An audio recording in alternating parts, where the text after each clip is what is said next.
It started on a Saturday morning at a cafe in Austin. One of those too cool spots where the menu is mostly adjectives and the people seem to all dress like they're trying not to look like they tried. I remember thinking how loud it was before we even sat down. Chatter, espresso machines, silverware clinking, someone's dog barking outside. Too much noise for that early in the day. Emily had insisted we go.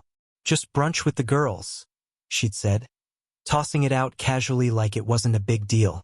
Normally I'd stay home. That had kind of become our routine. She had her world, I had mine. But for some reason, this time I said yes. Looking back, I don't know if I wanted to be included or if I was just tired of being left out. She was already dressed when I came downstairs that morning. Tight jeans, flowy blouse, gold earrings, perfume. She didn't look like she was having brunch with a husband. She looked like she was being interviewed by her own life. She smiled when she saw me, but it didn't quite reach her eyes.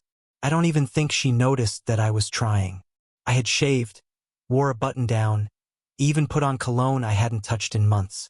The drive was quiet. She scrolled through her phone while I stared at the road. When we pulled up to the cafe, her friends were already there. Laughing, leaning across the table, sipping on blood orange mimosas like they were medicine for some life I wasn't invited into. Emily introduced me like I was a reluctant +1 at a wedding. "This is Josh," she said, motioning at me with her hand like I was a coat rack. I sat at the end, not really part of the circle. They barely looked my way except for the obligatory small talk. "What do you do again?" one of them asked between sips. "Finance, right?" I nodded, but the conversation had already moved on. They were talking about some vacation one of them had just taken, Greece, maybe? I wasn't paying attention. I was trying to figure out what I was doing there. The more they talked, the more I realized they weren't just catching up. They were performing for each other. Every story was a competition. Who had the best job, the most romantic husband, the most Pinterest-perfect kitchen renovation? And Emily? She was right there with them. Then she said it. I don't remember the exact words, but the sting still lingers. Something about how I never come out, how she has to drag me out of my cave. Then she added with a big laugh, "He's basically a roommate who pays the mortgage." Everyone laughed. Big laughs. The kind where someone slaps the table and spills their drink a little. I think one of her friends even gave her a fist bump. I didn't laugh. I didn't smile. I didn't say a word. I just stared at Emily, and she didn't even flinch. No hesitation, no quick glance to see how I took it. Just moved on to the next topic like I wasn't even there. That's when I knew. That wasn't a joke. It was a truth she'd been telling for a while now. A truth they were all familiar with. I was the sad little punchline in Emily's solo act. And they'd heard it before. I looked down at the coffee in front of me. It had gone cold. Something in me cracked. Not loudly. More like when you bend a branch just a little too far and it doesn't snap, it just kind of gives up. I reached for my wallet, pulled out a couple of 20s, and placed them on the table. I stood up slowly. No one noticed, not right away. I pushed my chair in, tucked my napkin back under the plate. I think it was the way I moved, so casual, so quiet, that made me invisible. I walked out the front door, the bell above it chiming like it was seeing me off. The sun was already high, hot on my neck. I didn't look back. Couldn't. No one followed me. Not Emily. Not one of her friends. Not even a text asking where I went. That was the part that stayed with me the most. Not the joke, not the laughter, not even the betrayal of being made small in front of strangers, but the fact that I disappeared, and it didn't disrupt anything. I was supposed to be her husband, her partner, her person, and when I walked out that door, she just kept talking. Something inside me changed that day, not all at once, but enough that I knew I couldn't unfeel it. I'd been living in the background of my own life, and the woman I married, she was fine with that. She had made a world where I was invisible, and I finally realized I didn't have to stay in it. I didn't go home. I don't know if that was the plan when I walked out of the cafe that morning, but the thought of returning to our shared house, our shared silence, made my chest feel tight. I got in the car, started driving west out of Austin, and just kept going. No music, no GPS.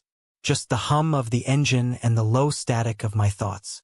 By the time the sun started to set, I found myself on a familiar back road, dust rising behind me like a tale of indecision. Somehow, without thinking, I ended up at my late aunt's old house near Lubbock. It had been sitting vacant for over a year. She'd left it to me when she passed, and I'd always said I'd do something with it one day. Fix it up, maybe sell it. But I never did. It just sat there, slowly becoming part of the landscape. That night, I parked in the gravel driveway and just sat there in the stillness, staring at the faded white siding and the porch light that no longer worked. The sky was bleeding orange and purple, and for the first time in what felt like years, I took a real breath. Not one of those shallow, survival mode inhales I'd grown used to. This one felt different. It was like the weight started to shift just slightly. I walked up to the porch, found the spare key still tucked behind the loose board by the steps, and let myself in. The air inside was stale and heavy with dust. Everything was still exactly how she'd left it. Furniture draped in white sheets, books on the shelves, pictures on the wall of people I barely remembered. There was something comforting in the disarray, though. It was untouched, uncomplicated, real. I didn't bother turning on the lights. I dropped my bag in the front room and sank onto the old sofa, my head leaning back against the wall. I could feel my phone vibrating in my pocket, over and over. But I didn't reach for it. I knew who it was. Emily. She probably thought I was blowing off steam. That I'd come home eventually with my tail between my legs like I always did when things got tense. She had no idea that this wasn't like those times. That I wasn't coming back to talk it out, to let her cry on my shoulder and twist the narrative into another story where she was the misunderstood one and I was just being dramatic. No, this was different. Something broke in me at that brunch. And once you see the cracks, really see them, you can't go back to pretending they're not there. Over the next few hours, my phone kept lighting up on the coffee table. Calls, texts, voicemails, all from her. She went through the whole cycle. First concern, then annoyance, then guilt-tripping, then desperation. But I didn't respond. I sat there in the dark house and listened to nothing. No TV, no dishes clattering, no passive-aggressive sighs from across the room. Just silence. Beautiful, undemanding silence. That night, I slept on the couch. No blanket, no pillow, just the old, scratchy fabric and the hum of the ceiling fan that still worked. And I slept harder than I had in years. The next morning, I walked into the kitchen, flipped the switch on the coffee maker, and remembered it didn't work. There was no coffee, no breakfast, no one telling me I forgot to put the seat down.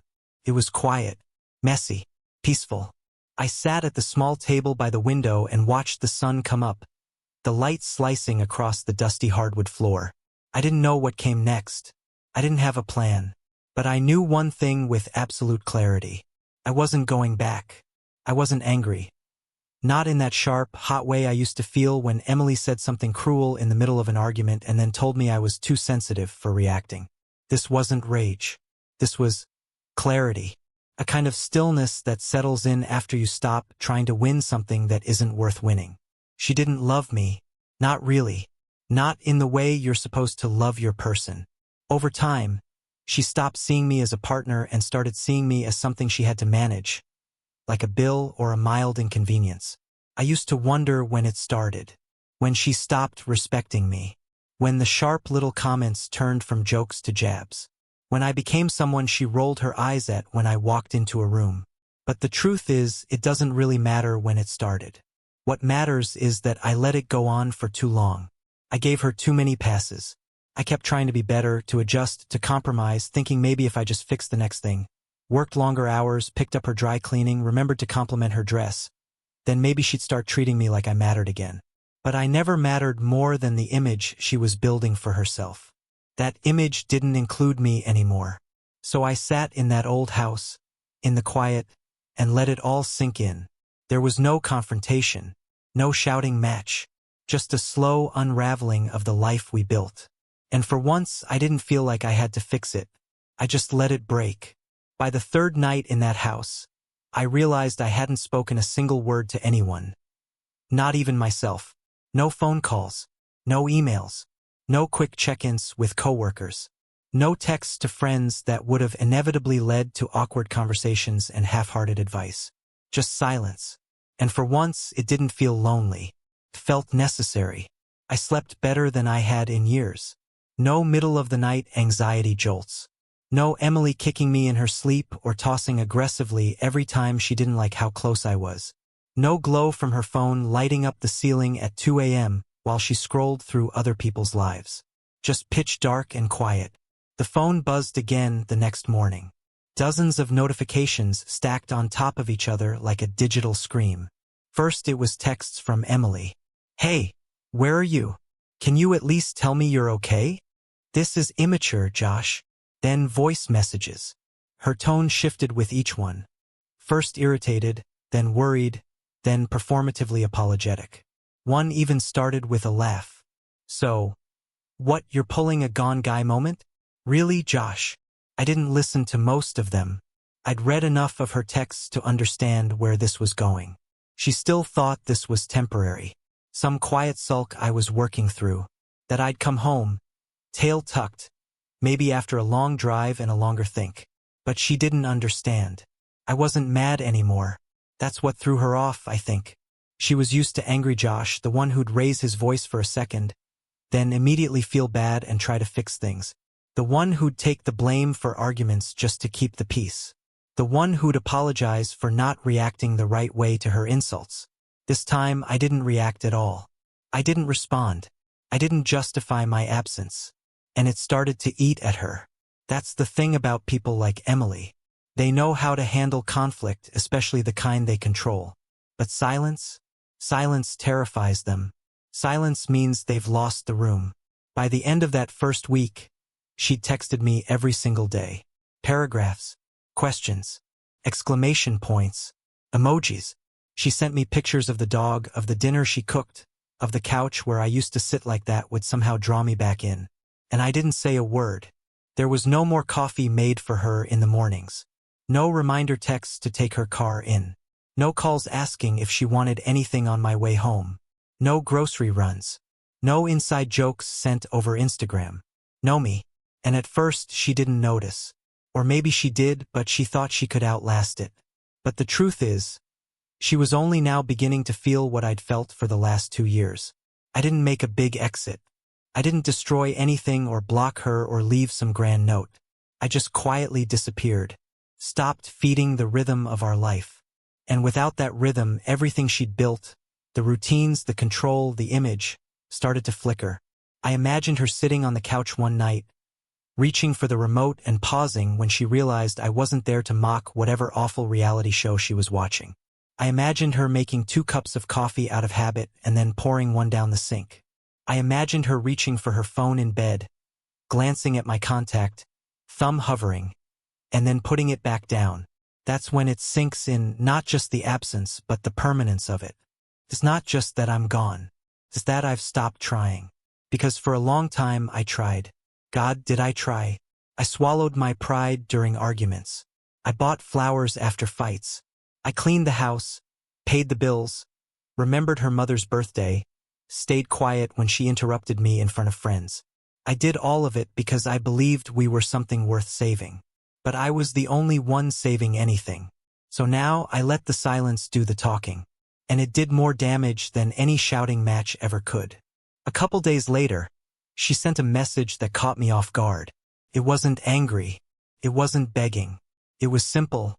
"I don't know what to do without you." And the truth? That was her first honest sentence in months. A week after I left Austin, I drove to Houston to stay with my parents. I hadn't told them much, just that I needed space, and Emily and I were going through something. My dad gave a quiet nod over the phone. My mom said, "We'll be here." And that was it. No probing. No judgment. Just open doors. Their house smelled the same as always, lemon cleaner, old wood, and the faintest hint of my mother's perfume. I hadn't realized how much I missed it. My room still had the same posters on the walls, though faded now. The bed creaked a little more, and the desk lamp flickered when I turned it on. But it was home in a way that Austin never really was. That first night, I didn't say much. My dad grilled chicken. My mom made iced tea. We ate outside on the patio with the ceiling fan spinning above us, stirring the heat just enough. I think they could tell something was broken in me, but they didn't ask. They didn't have to. They let me sit in the silence. They let me breathe. Then, 2 nights in, Emily showed up. I didn't know how she found out I was there. Maybe one of my mutual friends cracked. Maybe she guessed. But around 6:45, just as my mom was pulling a casserole out of the oven, the doorbell rang. I knew before I even opened it. She stood there in a long coat, sunglasses on her head like she hadn't quite decided whether she was coming to talk or perform. She smiled when she saw me, but it wasn't the real kind. It was the one she gave to strangers when she wanted something. "Hey," she said like this was normal, like she hadn't been ghosted for a week and a half. "Hey," I replied, because what else was I supposed to say? "Can we talk?" I paused. "I'm about to have dinner with my parents." Her face shifted just slightly, embarrassment maybe, or frustration. She hadn't expected resistance. She thought showing up would be enough. "I won't stay long," she said, glancing past me toward the hall. "I just wanted to see you." I should have said no. But part of me was curious, what story was she going to try now? What version of events was she going to pitch? So I stepped aside. She walked in like it was still her house, like nothing had changed. My mom met her in the hallway with a polite but distant smile. My dad barely looked up from setting the table. "Emily," my mom said, cool and firm. "It's been a while." "Hi, Mrs. Taylor," Emily replied, forcing a smile. "Sorry to drop in like this." My mom didn't respond. She just turned back toward the dining room. That was the first time I realized something. Whatever goodwill Emily thought she had was gone. We sat down at the table in awkward silence. My parents at either end. Me on one side, Emily across from me trying to play it casual. She complimented the food, asked about my dad's garden, laughed a little too hard at something my mom said, and then she did it again. The joke.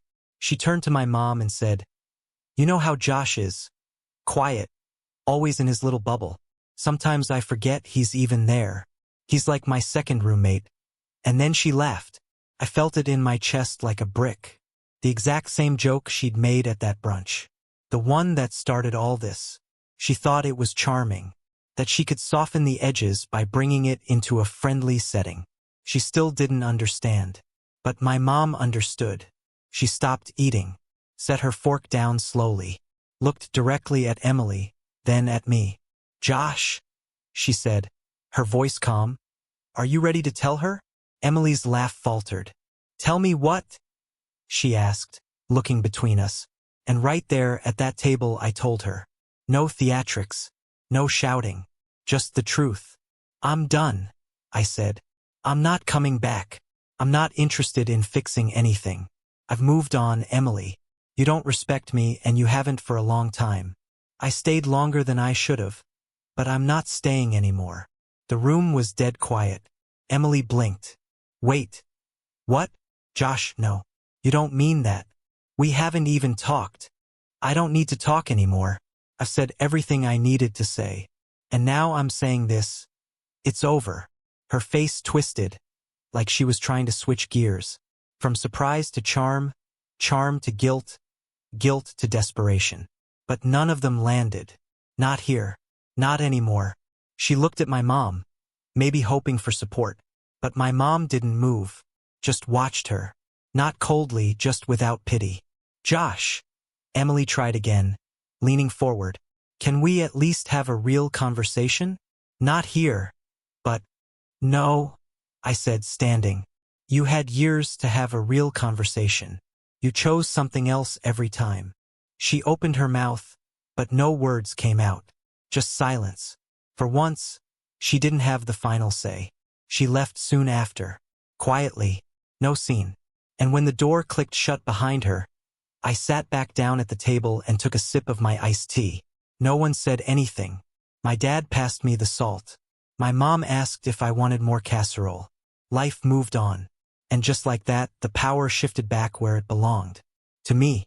2 days after the dinner at my parents' place, I went back to the house in Austin. Not to stay.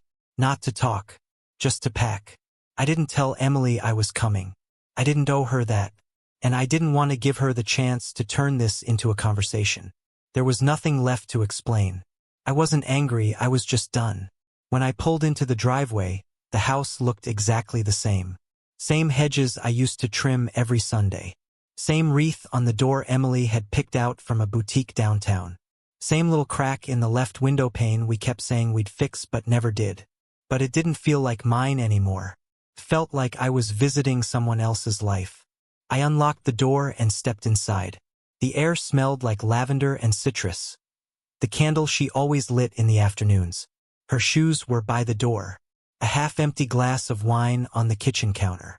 Something playing on the TV in the background, probably one of her mindless home design shows. She wasn't in the living room. I heard the faint sound of running water upstairs. Shower. Good.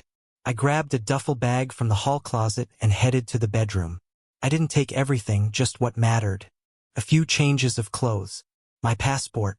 A folder with my documents. Laptop. Chargers. Watch. Headphones. I moved quickly, methodically. No lingering. I didn't stop to look at the wedding photo on the dresser. I didn't pause at the note she once left in my drawer that said, "Miss you today," in her loopy handwriting. I didn't even touch the tie she bought me for my last birthday. The one she said made me look almost mid-18. Almost. I was zipping up the bag when I heard her behind me.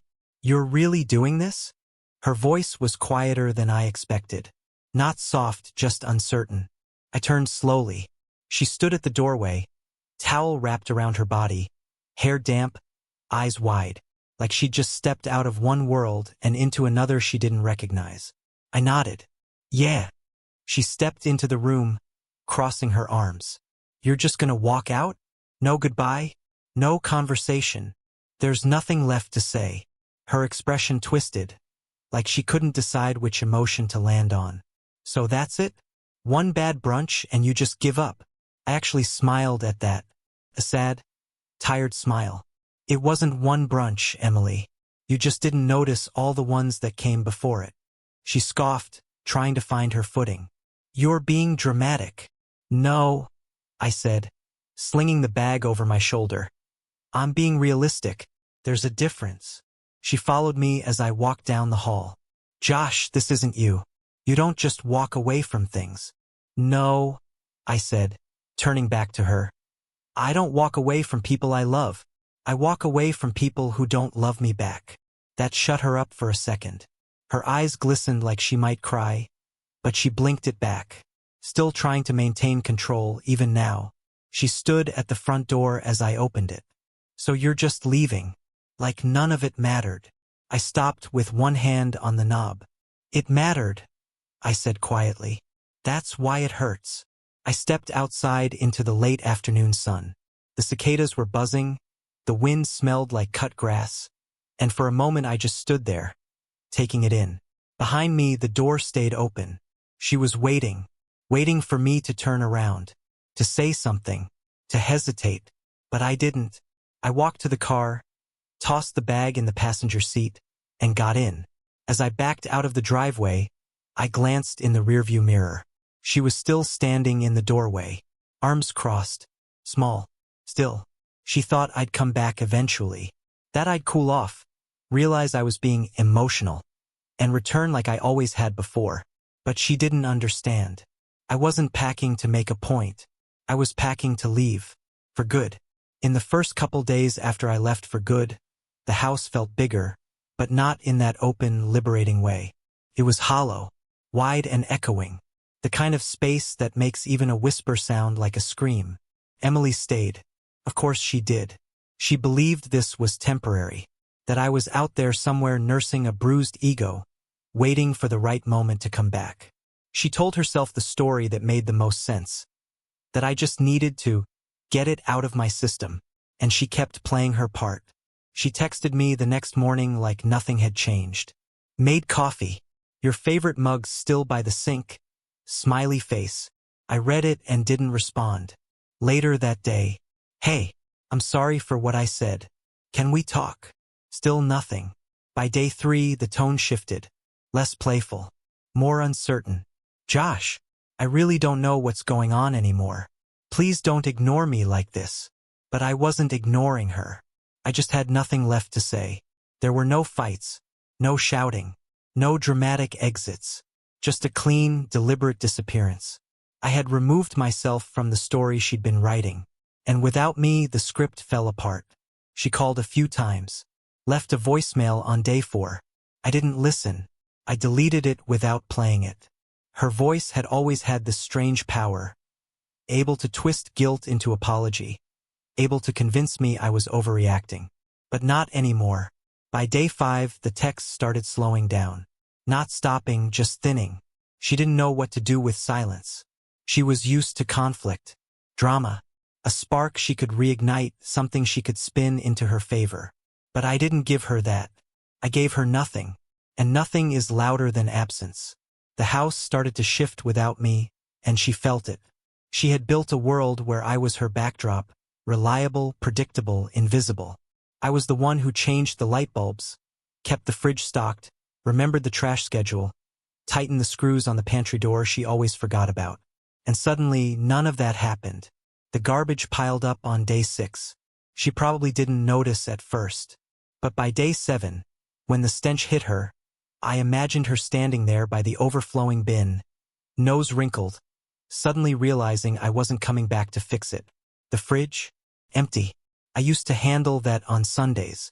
Stock up on eggs, oat milk, fruit she liked but rarely touched. She once told a friend she didn't even know what grocery store I used. Thought that was funny. Now the shelves were bare. The silence in the kitchen was sharp. Even the dog, Charlie, started waiting by the front door at dusk. He knew I'd come home around 6. He'd wag his tail before my key even hit the lock. Emily posted a picture of him there one night with a caption like, "Waiting for Dad." Like I was off on a trip, like she was still in on the illusion. But it wasn't a trip.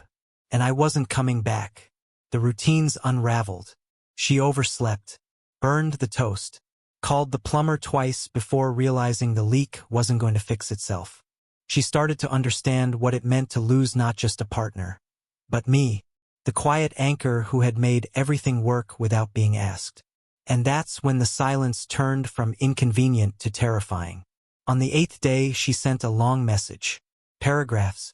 She told me she was confused, scared, that the house didn't feel right without me, that she didn't sleep well, that even the dog seemed sad. She tried to sound vulnerable, but her words felt distant, like she was describing a problem, not living inside it. She still hadn't said the real thing. She hadn't admitted she'd lost me. That realization didn't come until later. By day 9, she stopped sending messages in the morning, started spacing them out. She'd leave a voicemail at night, when the loneliness hit hardest. Her voice was quieter now, like she was unsure if anyone was still listening, because part of her knew, deep down, that I wasn't. Not anymore, because the silence wasn't a we*p*n. It wasn't a strategy. It was a boundary. It was the sound of someone who had finally learned how to leave and mean it. On the 10th day, Emily left a voicemail. I didn't listen to it. Not all the way. Just the beginning. Her voice cracked in the first 5 seconds. Not the usual theatrics. Not the faux confidence. Just tremble. "Josh, I think I..." Delete. I didn't need to hear the rest. The message wasn't for me. It was for her. A confession into the void, hoping the act of saying it aloud would absolve her. It wouldn't. A few days passed. The messages stopped. Or maybe they didn't. I stopped checking. The need to know what she was thinking had vanished. Felt like a fever had finally broken. I could think again. Sleep. Eat. Exist. And then, 2 weeks after I walked out of that cafe in Austin, she showed up at my door. It was mid-afternoon. The sun was hot, high, relentless. I'd been sitting on the porch of the house in New Mexico, drinking cold coffee, watching the dust roll by like it had somewhere better to be. When I saw the car pull up, I already knew it was her. Emily stepped out slowly, wearing jeans and a loose sweater, something uncharacteristic. No makeup, hair tied back. Her face looked real, like she hadn't slept much, like she hadn't decided who she was trying to be that day. She walked up the porch steps, hesitating at the last one like it might collapse beneath her. "Hi," she said. I didn't respond. I just watched her. She shifted awkwardly, like she was rehearsing words that wouldn't come. "You don't have to let me in," she said, eyes scanning everything but me. "I just needed to see you." I nodded once. Not as an invitation, just acknowledgement. "I messed up," she said. "I know you don't want to hear it, but I need to say it. I pushed you away for so long I forgot what it felt like to need someone. And then, when you were gone..." She trailed off. Her eyes found mine then, and for the first time there was no mask. Just regret. No performance. No attempt to spin the story. "Josh," she said, voice breaking. "I didn't realize how much I loved you until you weren't there to love me back." And maybe that was the most honest thing she'd ever said. But I didn't move. I didn't speak.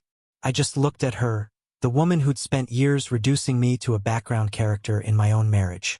The woman who had laughed while I disappeared. I took a step forward.